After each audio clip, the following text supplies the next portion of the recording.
2.5 महीना इससे ज्यादा नहीं लेगा, बाबा कार्य सफल कर ही देगा। विश्वास रखकर शिव। एक बात श्रेष्ठता में कही गई है, सांप के फन में जहर होता है। बोलो सही है कि गलत है? मधुमक्खी के डंक में जहर होता है। सही है? बिच्छू की पूंछ में जहर होता है।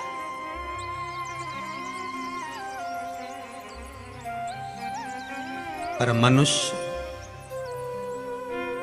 जो छल करने वाला होता है, कपट करने वाला होता है, एक दूसरे को धोखा देने वाला, झूठ बोलने वाला, छल करने वाला जो होता है, उसके तो रोम रोम में जहर होता है। कब कहां से डसेगा मालूम ही नहीं पड़ पाएगा। पर सांप को तो पहचान कर कह दोगे कि ये काटने वाला है। बोलो सही है कि गलत है?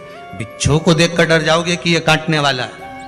मधुमक्खी का डंक देखकर डर जाओगे कि मधुमक्खी काटने वाली है। इंसान को कैसे पहचानोगे कि यह काटने वाला है? मनुष्य को कैसे पहचानोगे कि यह काटेगा?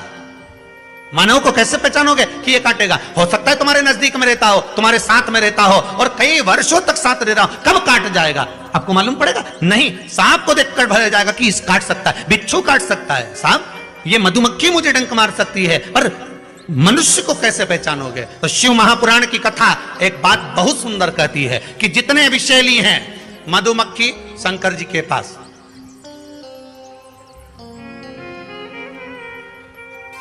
शिव जी का नाम एक धूमवान है। क्या नाम है? धूमवान।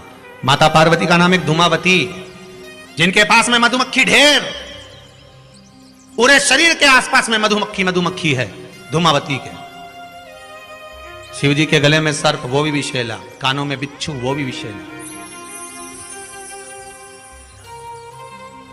हम कैसे पहचानेंगे कि ये व्यक्ति विषैला है, ये हमको धोखा देगा, ये कपट करेगा, ये छल करेगा, ये झूठ बोलेगा, ये प्रपंच करेगा? कैसे पहचानेंगे? शिव महापुराण की कथा कहती है हमें पहचानना नहीं है। सांप डसेगा, ये उसका काम है। मधुमक्खी काटेगी, डंक मारेगी, ये उसका काम है। बिच्छू डंक मारेगा, ये उसका काम है। और मनुष्य हमको छलेगा, झूठ बोलेगा, कपट करेगा, हमारे साथ धोखा करेगा, ये उसका काम है। पर एक बात याद रखना, सांप का जहर उतारने वाले का नंबर अपने पास रख लो। काटेगा तुरंत उसके पास पहुंच जाना, फोन लगा के मैं आ रहा हूं, काट खाया। बिच्छू काटे, बिच्छू वाले का नंबर अपने पास रख लो, जैसे ही काटे तुरंत उसके पास पहुंच जाओ। मधुमक्खी काटे तुरंत उसके पास पहुंच जाओ। उसी तरह मनुष्य जब काटे तो श्री शिवाय नमस्तुभ्यम मंत्र याद रखना, बस जहर उतर जाए। शिव है, औघड़ी है, दयालु है, दातार है, कृपा का सागर है। महाराज, ऐसा कोई कार्य नहीं जो बाबा नहीं करता। एक बात अपने ध्यान में रखिएगा, जिस समय पर आपको लगे कि कोई समस्या बहुत बड़ी आके खड़ी हो गई है, और बहुत बड़ी समस्या, और आपकी दृष्टि में लग रहा है कि आपको ये समस्या बहुत बड़ी है, आपकी दृष्टि में आपको ऐसा महसूस हो रहा है कि ये समस्या बहुत बड़ी है और इसका कोई हल नहीं निकल रहा, सब जगह से होकर आ गए, हर जगह जाकर निवेदन कर लिया, विनती कर ली, और वो समस्या आपको लगता है कि बहुत बड़ी है, तो शिव महापुराण की कथा कहती है, महाराज बेलपत्री के पेड़ के नीचे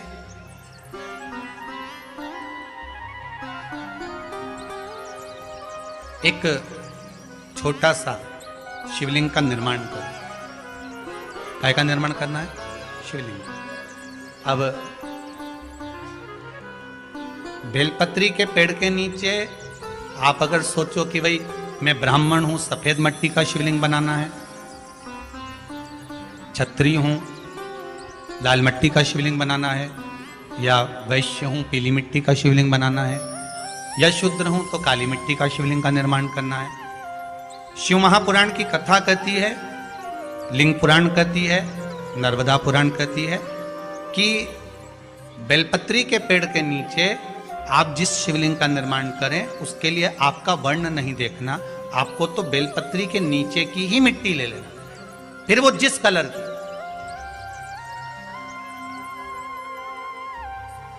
हाँ, अगर आप घर में शिवलिंग का निर्माण कर रहे हो तो आपको वर्ण देखकर मिट्टी लेना है कि हम ब्राह्मण है तो सफेद मिट्टी का शिवलिंग बना ले, वैश्य है पीली मिट्टी का बना ले, क्षत्रिय है लाल मिट्टी का बना ले, शूद्र है तो काली मिट्टी का बना ले।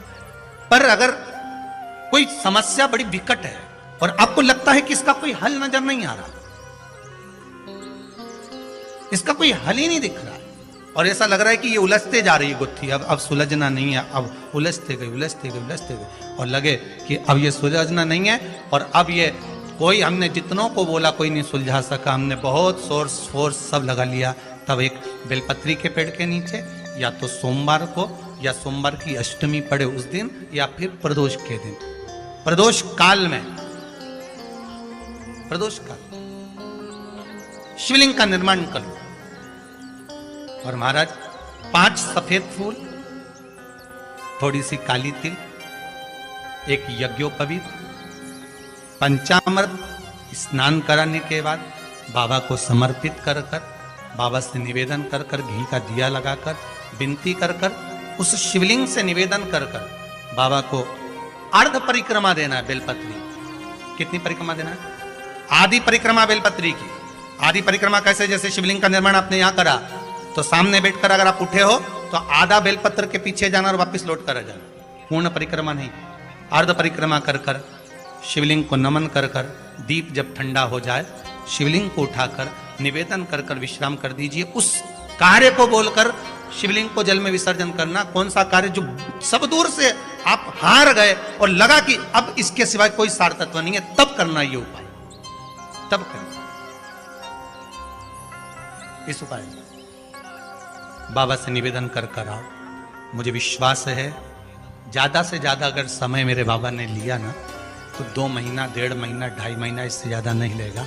बाबा कार्य सफल कर ही देगा। विश्वास रखकर शिव की आराधना कर, करुणा सागर शंकर, विश्वास रखकर आपने अगर भाव प्रकट कर, कोई भी उपाय आप कर रहे हैं उसमें आपकी विश्वासता होना चाहिए, उसमें आपका भरोसा होना चाहिए, उसमें आपकी दृढ़ता होना चाहिए।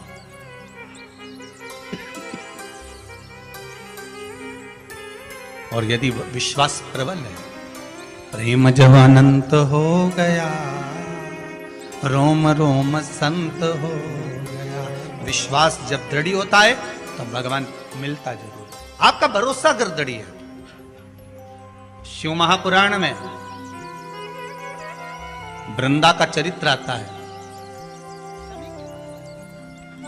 जलंधर के जब प्राण छूटते हैं, वृंदा जब रोती है, भगवान से कहती है कि आपने मेरा सात्वित्व डिगा दिया और मैंने आप पर विश्वास करा था।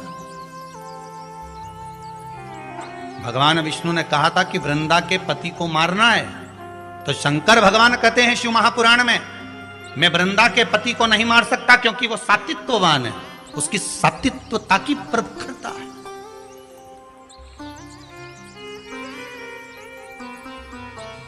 और किसी भी रूप में प्रखरता है।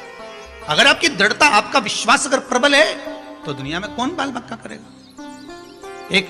एक माता जी की आदत थी, वो सुबह से उठती थी और जम जम के दरवाजा खोल के चिल्लाना चालू कर देती थी, जय हो भोलेनाथ, जय हो कुबेर भंडारी, जय हो महाकाल राजा, जय हो विश्वनाथ, बड़ी कृपा करी प्रभु आपने, बड़ी कृपा करी। खूब चिल्ला चिल्ला के बोले। आने वाले समय में वो एक माइक ले आई, ऐसा माइक लिए, और उसने अपने अपने मोहल्ले में 2-3 जगह ऐसे डब्बे रखे ना, इसमें के 2-3 रख दिए घर की छत पे, और वहीं से चिल्लाए जम जम के। सुबह उठे और मुंह धोया नहीं धोया और बाहर आके चिल्ला। अब इसके कारण इसके पास में एक पड़ोसी रहता था, वो कभी भगवान को नहीं मानता था, इतना दुखी हो गया, इतना दुखी हो गया जिसके कारण परेशान हो गया। ये चिल्लाना चालू करे सुबह 5:30-6 बजे से। अब वो बेचारा बड़ा दुखी, किससे कहे, और वो झगड़ा करने आए तो ये लड़ने भी बैठ जाए। और लड़े कैसी? वो चिल्लाए, गालियां दे, और ये चिल्लाए वाह वाह प्रभु बड़ी कृपा करी। अब उसको और चिढ़ बैठे। बता भगवान पड़ोसी बड़ा परेशान, कभी भगवान को मानता नहीं था, अगरबत्ती नहीं लगाए, धूप बत्ती नहीं लगाए, कभी दिया नहीं लगाया, कभी भगवान के धोख नहीं लगाए, बड़ा परेशान। अब एक दिन सवेरे सवेरे इसने माइक उठाया और चिल्ला के बोली शिवरात्रि के दिन, भोलेनाथ हर हर महादेव, जय महाकाल राजा, जय विश्वनाथ, बड़ी कृपा करी प्रभु, बड़ी कृपा करी, पर आज घर में खाने का कुछ नहीं है, मैं जा रही मंदिर, भोजन भेज देना भोलेनाथ। ये चली। इसके पड़ोसी ने सोचा आज इसको मजाक चखाता हूं सही तरह से। वो बाजार गया, आटा चावल दाल शक्कर घी नॉन मिर्ची सब ले आया, इसके आंगन में इसके दरवाजे पर रख दिया। ये आई, इसने अंदर गई, जो देखा तो कहा दाल चावल सब्जी राई नॉन मिर्ची सब रखा था। फिर माइक लाई उठा के, फिर चिल्लाने लगी, हर हर महादेव, मारे महादेव, जय हो मेरे महाकाल राजा, जय हो मेरे काशी विश्वनाथ, जय हो मेरे कुबेर भंडारी, बड़ी कृपा कर दी, खाने का सामान भेज दिया, बड़ी कृपा करी। इतने में पड़ोसी दौड़कर आया, मूर्खों जैसी बात मत कर, कोई भगवान भगवान नहीं आया, वो तो मैं ला कर रखा, वो तो मैंने ला के रखा, तू तो भगवान से कह के गई थी, कहां का भगवान आ गया। इतने में इसने फिर माइक उठाया, हर हर महादेव, जय हो महाकाल राजा की, जय हो काशी विश्वनाथ की, जा खोलने से भी दान करवा दिया।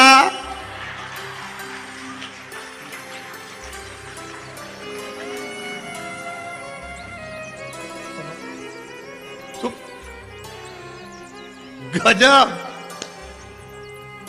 ये कभी महादेव के नहीं माने, इसे आटा चावल दिलवा दिया, बड़ी गजब कृपा कर, बड़ी गजब।